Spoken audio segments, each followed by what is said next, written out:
मैं जा रही हूँ तिब्बत के उस पर्वत पर। इस पर चढ़ना सिर्फ इलीगल नहीं बट शायद इम्पॉसिबल भी है। ये दुनिया का सबसे पवित्र पर्वत माना जाता है जहाँ खुद महादेव बसते हैं। और हिंदुइज्म में तो इसे धरती का सेंटर एक्सिस कहा गया है, जहाँ धरती और स्वर्ग लोक का मिलन होता है। हर हर ये है mount Kailash, the home of lord Shiva. और दिल्ली से माउंट कैलाश मैं पहुंची हूँ इन अंडर 3 days, क्योंकि मैंने लिया है एक इम्पॉसिबल रूट। लेकिन इस पर्वत तक पहुंचना आसान नहीं है। यहाँ आने के 2 सबसे बड़े चैलेंजेस है। वेदर एक्सट्रीम है जो कभी भी पलट सकता है, और हवा में ऑक्सीजन 40 से 50% कम होता है। 15,000 फीट पर होटल्स की अमेनिटीज में ऑक्सीजन मीटर भी होता है। इस माउंटेन की हाइट माउंट एवरेस्ट से काफी कम है, फिर भी आज तक इसकी चोटी तक कोई नहीं पहुंच पाया। लेकिन ऐसा क्यों? कैलाश पर कोई चढ़ नहीं सकता, इसकी सिर्फ परिक्रमा की जाती है। और ये 53 किलोमीटर की परिक्रमा करने हर साल 10 से 15,000 लोग यहाँ चाइना के तिब्बत रीजन आते हैं। कहा जाता है कि ये परिक्रमा करके आप साइकिल ऑफ लाइफ को पूरा करते हैं और आपके सारे पाप धुल जाते हैं। और इस एपिसोड में मैं आपको सब कुछ बताऊंगी, यहाँ आने के रूट्स, वीजा, ट्रैवल परमिट और सबसे आसान रूट। ओम नमः शिवाय। हर हर महादेव। हर हर महादेव।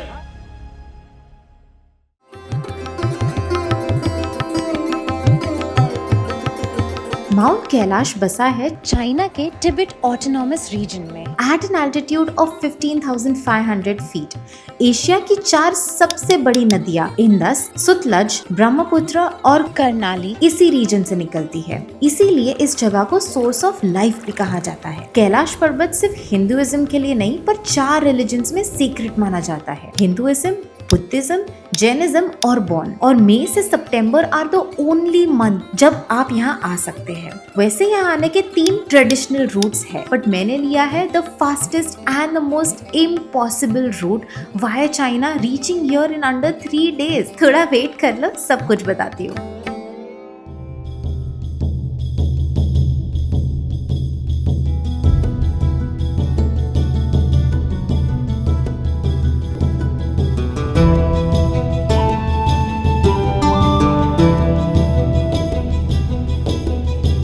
तो दिल्ली से शंघाई की 6 घंटे की फ्लाइट और शंघाई से लासा की 4 घंटे की फ्लाइट के बाद finally I am here at Lasa.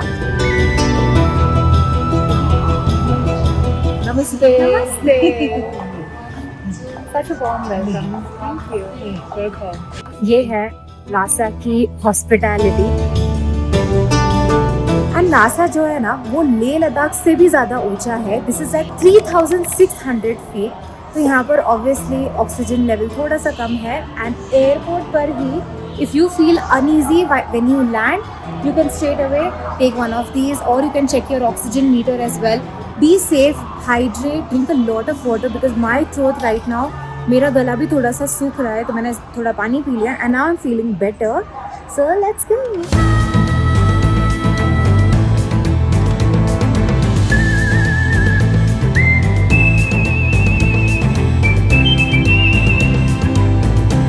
A lot of people are taking Diamox for altitude sickness. I have not taken Diamox yet, but this is like a traditional Chinese herbal medicine that they've given me, which is like a herbal thing for altitude sickness, so I'm gonna try it.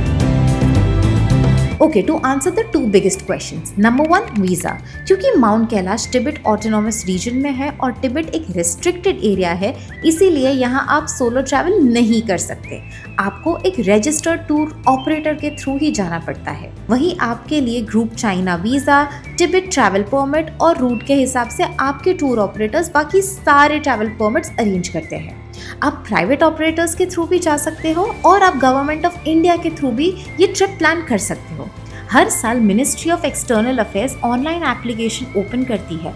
आपको form fill करना है, document submit करना है, उसके बाद एक lottery system से यात्रियों का सिलेक्शन होता है। अगर आप सिलेक्ट हो जाते हो तब आपका डिटेल्ड मेडिकल टेस्ट होता है। मेडिकल टेस्ट के क्लियरेंस के बाद गवर्नमेंट ही आपका चाइना ग्रुप वीज़ा बाकी सारे ट्रैवल अरेंजमेंट्स कोऑर्डिनेट करती है। Number 2, root. 2025 में पूरे 5 साल बाद ये यात्रा दोबारा शुरू हुई है। इसे पॉसिबल बनाने के लिए इंडिया और चाइना गवर्नमेंट ने बहुत एफर्ट्स किए हैं ताकि हर यात्री को एक डिवाइन एक्सपीरियंस और सेफ्टी फील हो। अब दूसरा सबसे इम्पोर्टेंट सवाल, यहाँ पहुँचते कैसे हैं? तो मानसरोवर आने के 3 मेजर रूट्स हैं। एक है वाया लेपुला पास फ्रॉम उत्तराखंड, दूसरा है via Nathula pass from Sikkim और तीसरा है वाया काठमांडू फ्रॉम नेपाल। उत्तराखंड और सिक्किम के रूट से 20 to 25 डेज लग सकते हैं और नेपाल रूट से वाया हेलीकॉप्टर 9 से 10 दिन। बट एक चौथा रूट भी है जो मैंने लिया है। I flew from Lhasa से नगरी, which is the nearest airport to Mansarovar at an altitude of 15,000 feet. वैसे तो मैं लासा लैंड करने के बाद डायरेक्टली नगरी जा सकती थी, लेकिन I stayed in Lhasa for 2 days to acclimatize my body. By the way, ये रूट का वीजा मिलना थोड़ा सा इम्पॉसिबल है, तो ये एक्सपीरियंस आप ये वीडियो के थ्रू ही देख लो और वीडियो पसंद आए तो शेयर कर लेना।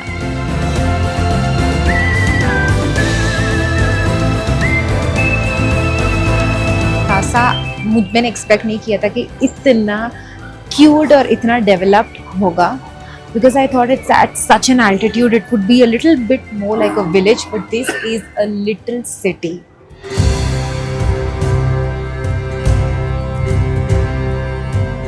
ये है लासा, तिब्बत का कैपिटल जो तिब्बत ऑटोनॉमस रीजन में लोकेटेड है। ये सिटी लगभग 12,000 फीट के एल्टीट्यूड पर है। यहाँ हवा में ऑक्सीजन सी लेवल से 40 to 45% कम है। पहली बार आने वालों को तो एल्टीट्यूड सिकनेस भी हो सकती है, लेकिन सबसे शॉकिंग बात, इतनी एक्सट्रीम लोकेशन होने के बाद भी यहाँ का इंफ्रास्ट्रक्चर किसी डेवलप्ड मेट्रो सिटी से कम नहीं है। तिब्बत को रूफ ऑफ द वर्ल्ड भी कहा जाता है। और यहाँ cleanliness, oh my god, roads इतनी क्लीन है, कहीं पे भी कचरा मुश्किल से दिखेगा। इतनी हाइट पर भी ये सिटी के अंदर ब्यूटीफुल लेक्स, गार्डन्स और ग्रीन पार्क्स देखने को मिलते हैं। और फिर आता है यहाँ का सबसे आइकॉनिक लैंडमार्क, द पोचाला पैलेस, जो एक टाइम पर दलाई लामा का विंटर रेसिडेंस हुआ करता था। इसमें 1000 से भी ज़्यादा रूम्स है और ये एक यूनेस्को वर्ल्ड हेरिटेज साइट भी है। लेकिन सिर्फ हिस्ट्री ही नहीं, यहाँ का चाय कल्चर भी नेक्स्ट लेवल है। Guys, if you think India में चाय का कल्चर बहुत लिट है, then you have to come to China, because यहाँ पर चाय का एक पूरा होटल बना हुआ है जहाँ पे लोग शाम को आते हैं, गप्पे मारते हैं, चाय पीते हैं और बस लाइफ जीते अपनी। Look at this place. This is one of the most famous tea shop in Tibet, in Lhasa, especially in Lhasa. So this is actually since from the early 80s they start to open this tea shop. But in Tibet, most of the Tibetan people, we like to drink sweet tea as like an Indian tea or British tea, whatever you call. So since from that time to now, this is very famous in all over Lhasa, all over Tibet. अब मैं आई हूँ यहाँ की सबसे popular market, which is the Barkhor market. इसका काफी ज्यादा रिलीजियस सिग्निफिकेंस भी है, because this area is around 1300 years old.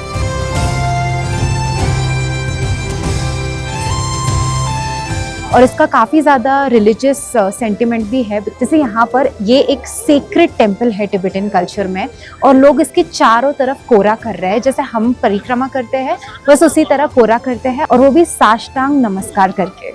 Lasa तो बहुत ब्यूटीफुल था, बट वी लीव टुडे क्योंकि कल हम मिलेंगे महादेव से।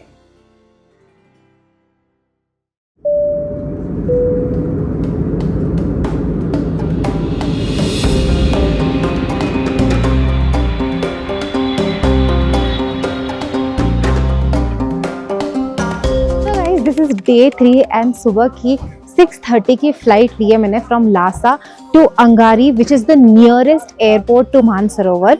और यहाँ से ठीक 1 घंटे की ड्राइव, 1.5 आवर की ड्राइव पे we will reach Mansarovar. I am so excited. We are one step closer to Mahadev. But one more thing, we are at a very high altitude और बहुत quickly हम 3600 से 4500 meters की ऊंचाई पर आए हैं। So I think we'll take a few hours to acclimatize to this weather और फिर we are heading to Lake Mansarovar. Let's go.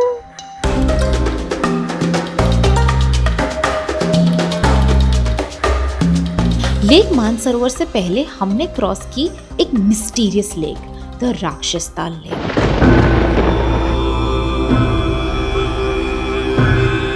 इस लेक को दुनिया का सबसे नेगेटिव लेक माना जाता है। कहते हैं कि रावण ने इसी लेक पर बैठकर हजारों साल तक तपस्या की शिव जी को प्रसन्न करने के लिए। मानसरोवर और राक्षसताल लेक माउंट कैलाश से थोड़ी सी दूरी पर स्थित दो अनोखी लेक्स है। मानसरोवर दुनिया की हाईएस्ट स्वीट वाटर लेक है which is full of life, which is also called the source of life. But Rakshastal, ये मिस्टीरियस लेक एक्चुअली एक डेड लेक है जिसमें कोई लाइफ नहीं है। सोचो, दो लेक्स जो सेम क्लाइमेटिक कंडीशंस में है, सेम एल्टीट्यूड पर है, पर इतनी अलग। Mansarovar represents light and purity and Rakshastal represents darkness and ego। Rakshastal को इतना नेगेटिव माना जाता है कि कुछ लोग तो इसके साथ फोटोज भी नहीं लेते। चाहे मान्यता जो भी हो, लेकिन फैक्ट तो ये है कि this is a closed lake with no natural outflow, इसीलिए इसका पानी ट्रैप्ड है। Hence it's extremely salty with no life. But honestly Rakshastal भी बहुत ब्यूटीफुल लेक है। इसका टर्कोइज ब्लू वाटर और माउंट कैलाश का व्यू, इट्स डिवाइन। मुझे तो यहाँ बहुत मजा आया। देखकर लगता नहीं है ये लेक इतनी नेगेटिव है, बट इट इज।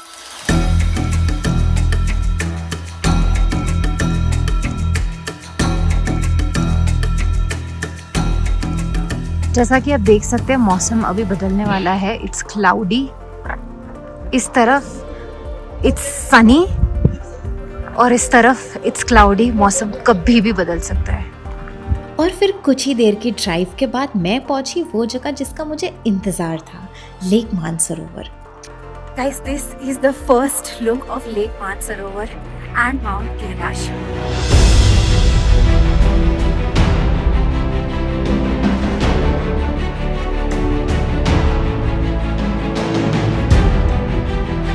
मुझ पर तो भोलेनाथ की कृपा ही है कि मुझे ये दृश्य देखने मिल रहा है।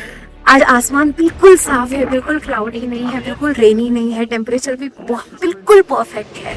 ये दुनिया की हाईएस्ट फ्रेश वाटर लेक्स में से एक है at an altitude of 15,000 feet. ये है लेक मानसरोवर और mount Kailash, the home of lord Shiva.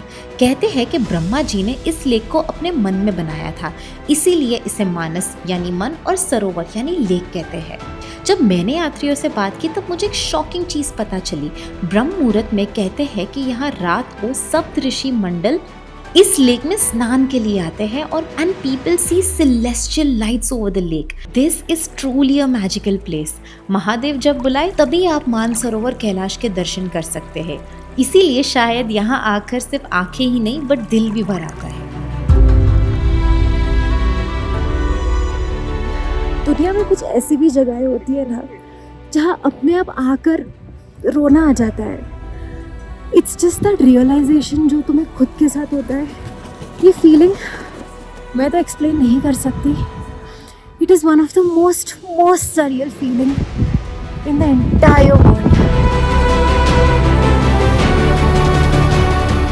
Before we visit mount Kailash, मैं आई हूँ होटल पर क्योंकि altitude sickness was really getting to me.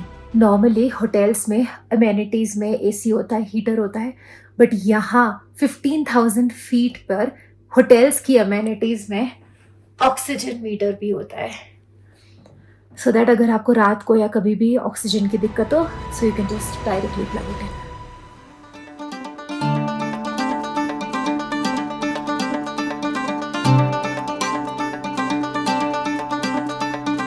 So guys, Tarchen से 7 किलोमीटर्स का ड्राइव करके हम आ गए हैं तापोची। तापोची इज़ द फाइनल पॉइंट जहाँ पर कार्स, व्हीकल्स, कोई भी टाइप के व्हीकल्स अलाउड है। इसके आगे आपको या तो पैदल जाना है या तो पोनीस पे जाना है। अगर आपको पोनीस पे जाना है आपको वो प्री बुक करना पड़ता है तारचिन से ही। यहाँ आकर ऑप्शन नहीं होता बिकॉज यहाँ पे लिमिटेड नंबर ऑफ पोनीज होती है, तो and it is already book. तो यहाँ पर आकर आप प्लीज़ वो रिस्क ना ले। If you want a pony you can book it from Tarchen itself. यहाँ से यम द्वार है 3 किलोमीटर की दूरी पर, एंड यम द्वार इज द एक्चुअल स्पॉट जहाँ से परिक्रमा शुरू होती है। तो लेट्स गो टू यम द्वार। There are lots of yatris, the Buddhist yatri coming from the eastern part of Tibet. So they will be the men. They start the yatra from their own hometown get to here nearly 2,000 kilometers. Again, once they reach here, they will continue to doing the frustration for the full parikrama. If you're doing a frustration parikrama, it will be takes about if you are fast according to the individual health, the faster they will be make it in 15 to 17 days for one full parikrama without resting anything, because they used to be in the highland. तो मेरे पीछे है यम द्वार और कहते हैं कि सारे हिंदू यात्रियों की परिक्रमा का ये स्टार्टिंग पॉइंट होता है, और जब तक आप यम द्वार के थ्रू नहीं जाते तब तक आपकी परिक्रमा की शुरुआत नहीं हो सकती है। और सारे हिंदू यात्रियों के लिए यम द्वार के थ्रू जाना बहुत इंपॉर्टेंट है। क्यों? कहते हैं कि यम द्वार पर आप अपना ईगो, आप अपने पाप सब कुछ छोड़ के एक नए इंसान बन के यम द्वार के थ्रू जाते हैं और फिर परिक्रमा करते हैं, और परिक्रमा के एंड पर आप एक नए साइकिल ऑफ बर्थ में आते हैं। यम द्वार पार करते ही ऐसा लगा मानो खुद के अंदर कुछ बदल सा गया हो। हाँ, एल्टीट्यूड हाई है, ऑक्सीजन कम, सारे ऑड्स आपके अगेंस्ट है, बट खुद महादेव के द्वार आए हो तो चैलेंजिंग तो होगा ही। लेकिन जब पहली बार आप यम द्वार से कैलाश का साउथ फेस देखोगे तो लगेगा मानो खुद महादेव मुस्कुराकर आपको दर्शन दे रहे हैं। यम द्वार पर लोग पितृ पूजा भी करते हैं before they start the 3 day परिक्रमा। यहाँ से लगभग 12 किलोमीटर ट्रैक करके हम पहुँचते हैं देरापुक, और यहाँ से दिखता है माउंट कैलाश का नॉर्थ फेस। इसे सबसे पावरफुल और डिवाइन व्यू माना जाता है। इसी फेस को शिवजी का मुख रूप भी माना जाता है। डे 2 ये पूरी यात्रा का सबसे टफ और सबसे रिवॉर्डिंग दिन है। आज लगभग 22 किलोमीटर्स की ट्रैक होती है और आप क्रॉस करते हो डोलमाला पास, जो करीब 5630 मीटर्स के एल्टीट्यूड पर है। यहाँ है गौरी कुंड, जिसे माँ पार्वती से जुड़ा माना जाता है। कहते हैं इस पॉइंट को क्रॉस करना पुराने कर्मों को पीछे छोड़कर एक नई जीवन की तरफ बढ़ने जैसा है। डे 3 आखिरी दिन का ट्रैक कंपैरेटिवली आसान होता है। लगभग 8 किलोमीटर चलने के बाद आप वापस देरापुक पहुंच जाते हो। 3 दिन की परिक्रमा सिर्फ एक ट्रैक नहीं बल्कि एक स्पिरिचुअल ट्रांसफॉर्मेशन मानी जाती है। और इस परिक्रमा के वक्त जैसे ही आप साउथ फेस देखते हैं, यू विल सी द जटा ऑफ शिव, और ये एक बहुत इंपॉर्टेंट फेस है। साउथ वेस्ट से स्टार्ट करते हैं तब you see the Trinetra of Shiva, जो कि है the 3rd I of Shiva. और जैसे ही आप नॉर्थ पहुंचते हो, you see the most beautiful thing, the Gauri Kund, माँ पार्वती का कुंड, जहाँ माँ पार्वती ने लॉर्ड गणेश को क्रिएट किया था। दिन में 2 घंटे ऐसे हैं जब पूरा कैलाश टर्न्स गोल्डन, और ये अगर आपने देख लिया तो आप बहुत लकी हो। और फिर लास्ट में आप देख सकते हैं नंदी पर्वत। मैंने ये परिक्रमा नहीं की, लेकिन I did experience the divine energy of mount Kailash. तो हम ड्राइव कर रहे थे और हमें एक अनबिलीवेबल स्पॉट मिला है, माउंट कैलाश का साउथ फेस और पीक एकदम क्लियर, और उसके ठीक बगल में नंदी।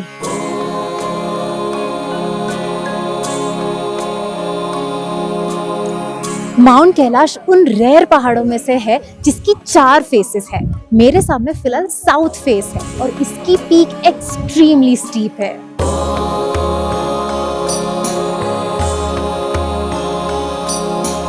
तो ठीक माउंट कैलाश के सामने ही यहाँ पर माउंट कैलाश है। यहाँ पर ये पत्थरों के छोटे छोटे हीप्स बनाए हुए हैं। इतने सारे हीप्स दिखे मुझे यहाँ पर। तो कहते हैं कि अगर आप भी ये हीप बनाओ तो आपकी इच्छा पूरी हो जाती है। तो you have to make a wish, और एक ऐसा छोटू सा पत्थरों का हीप बनाना है। एंड देख सकते हैं लाइन से इतने सारे हैं। मानसरोवर जाने से पहले आई मेट अ फ्यू यात्रीज, तो लेट्स सी इनका एक्सपीरियंस कैसा था। In fact, when we entered Tibet, this is like a scene from the George Lucas movies. At 15,000 feet, to find such landscape was amazing. Kailash was breathtaking. You just look at it and you can't. I couldn't have stopped speaking for almost like 2 days. You're awestruck. There's something about the place. It just leaves a big impression on you. It was this beautiful building, and they took care of us end to end, right? Like the government, and I don't think we paid for it or anything in any form. And all the medical tests, the briefings, like it was seamless. And then Nathula, to meet such senior armed forces come and wish us farewell and to brief us, and it was so warm, man. Like really, I would recommend to everybody who can afford it to please do this, because you feel so proud of your country. You feel so grateful to the armed forces in such harsh an atmosphere. They do so much. We stayed at some really good hotels. I think the China government has been really investing in this. So really good properties, very good infrastructure. ऐसे तो बोलते हैं कि हम planning करते हैं, पर बुलावा महादेव की तरफ से ही आता है। जब उनका बुलावा आता है तभी हम यहाँ आ पाते हैं, और आने से पहले मेडिकल फिटनेस वगैरह सारी चीज़ें होती हैं। लेकिन ये एक्सपीरियंस बहुत अनफॉरगेटेबल होता है, और जिसको ये मौका मिलता है इस चीज़ को एक्सपीरियंस करने का, वो महादेव की कृपा होती है उन पर। 27 को हम लोग दिल्ली से चले थे, और वहाँ से बागडोगरा आए, बागडोगरा से गैंगटॉक, गैंगटॉक से सेराथान। मतलब बहुत अच्छे लेवल पे हमें एक्मेडलाइज किया गया, हर लेवल पे 10,000, 14,000, 15,000 फीट पे।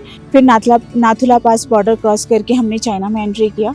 यहाँ पे भी बहुत कोऑपरेशन मिला इन लोगों का, बहुत अच्छे से ये लोगों ने हमें सर्व किया, और हर लेवल पे हमें गाइड किया, सपोर्ट किया, और हम परिक्रमा पूरी कर पाए। और 3 दिन की परिक्रमा पूरी करने के बाद हम कल यहाँ मानसरोवर लेक के पास पहुँचे, और वो तो अनफॉरगेटेबल, अनएक्सप्लेनेबल एक्सपीरियंस था। बाकी महादेव को जब हमने वहाँ देखा तो अभी तक हमने किताबों में पढ़ा था, यूट्यूब पे देखा था, लेकिन जब हमने साक्षात उनको देखा तो बस महादेव थे, बाकी कुछ नहीं था। ना कुछ बोलने को था, ना कुछ सुनने को था, ना कुछ कहने को था, ना पूछने को था, बस साइलेंस था। महादेव थे और हम थे।